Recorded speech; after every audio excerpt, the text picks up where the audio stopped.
Alhamdulillah, salah satu nikmat yang agung adalah nikmat umur. Tapi umur ini bisa merupakan jalan menuju surga, bisa juga nikmat itu kebalik menjadi bala, menuju ke neraka. Kenapa kok bisa nikmat umur bisa juga kebalik menjadi nikmah, bala? Tergantung isinya. Karena di hari kiamat Allah tidak akan tanya berapa usiamu, tetapi apa isi usiamu. Rasulullah sallallahu alaihi wasallam bersabda, "Ni'mal 'abdu salih man ta'ala 'umruhu wa hasuna 'amaluhu." Sebaik-baik hamba Allah yang salih, yang panjang usianya, baik pula amalannya. Berarti dia maksimal memanfaatkan nikmat umur karena dia tahu ini anugerah dari Allah, dia tidak mau salah guna. Satu hari lewat tidak bisa dikembalikan. Banyak hal yang kita rugikan tetapi masih bisa kita kembalikan. Saat kita sakit, kita berobat, insya-Allah kembali sehat. Kita rugi usaha, kita bisa bangkit dengan usaha lagi, berbisnis lagi, berdagang lagi. Bahkan dalam kehidupan rumah tangga, orang bisa menikah, gagal satu, gagal yang kedua kali, gagal yang ketiga kali. Bisa juga sukses di kawinan yang keempat kalinya. Kita tidak tahu.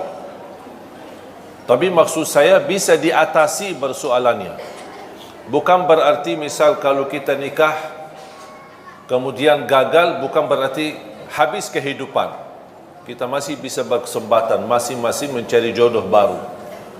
Barangkali ada yang istri berharap suami bertanggung jawab, mungkin suami yang pertama tidak bertanggung jawab, jodohnya sampai di sini, mereka pisah, bukan berarti kehidupannya sudah habis. Dia masih bisa berusaha lagi. Intinya, apapun yang kita rugikan, bisa kita usaha untuk dikembalikan menjadi lebih baik. Kecuali satu, tidak bisa dikembalikan. Umur dan usia kalau sudah berlalu tidak bisa dikembalikan. 1 jam berlalu tidak bisa dikembalikan. Dan Islam mengajarkan kita tidak boleh memfikirkan masa lalunya, apalagi hal-hal yang buruk, membuat kita lama-kelamaan putus asa. Kalau hal yang lama yang kita lakukan, contoh dosa maksiat, kalau kita ingat terus dosa maksiat tersebut, syaitan mengambil kesempatan untuk membuat kita putus asa dari rahmat Allah. Kita sudah niat taubat, tapi syaitan membuat kita ingat, apaan kok mau taubat enak-enak, sudah berlaku macam-macam. Gitu datang syaitan, membuat kita, ya betul, saya malu sama Allah. Taubat, dosa lagi, taubat, dosa lagi, taubat, dosa lagi. Sambil datang syaitan, ngapain kok taubat-taubat tak jelas? Membuat kita putus asa. Padahal Allah sudah menjaminkan diampuni dosa selama kita selalu bertaubat. Allah tidak bosan mengampuni dosa selama kita tidak bosan bertaubat. Seberapapun dosa kita pasti diampuni. Syaratnya taubat. Dosa lagi, ya taubat lagi. Dosa lagi, taubat lagi. Kalau syaitan berhasil menggoda kita untuk berlaku dosa, jangan membuat rahmat Allah tidak berhasil membuat kita taubat. Karena rahmat Allah sangat luas.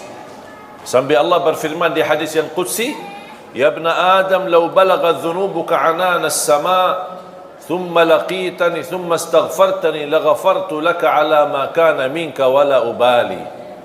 Anak Adam, kalau dosa-dosamu, ini satu orang, dosa-dosamu sampai ke lapisan langit, saking banyaknya, sampai ke lapisan langit, tetapi kamu selalu beristighfar, aku akan ampuni semuanya dan aku tidak peduli berapa banyaknya, kata Allah. Allah tidak peduli berapa banyak dosa. Yang Allah pedulikan taubat kita, istighfar kita, memohon. Kalau Rasul saja, Nabi Muhammad sallallahu alaihi wasallam berhari istighfar sampai 100 kali, memohon ampun kepada Allah. Apalagi kita.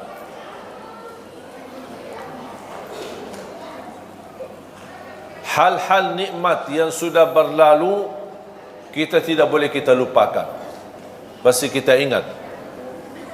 Bahkan kalau kita hitungkan dalam usia kita, mana yang lebih banyak kita hadapi, nikmat atau bala? Pasti lebih banyak nikmat.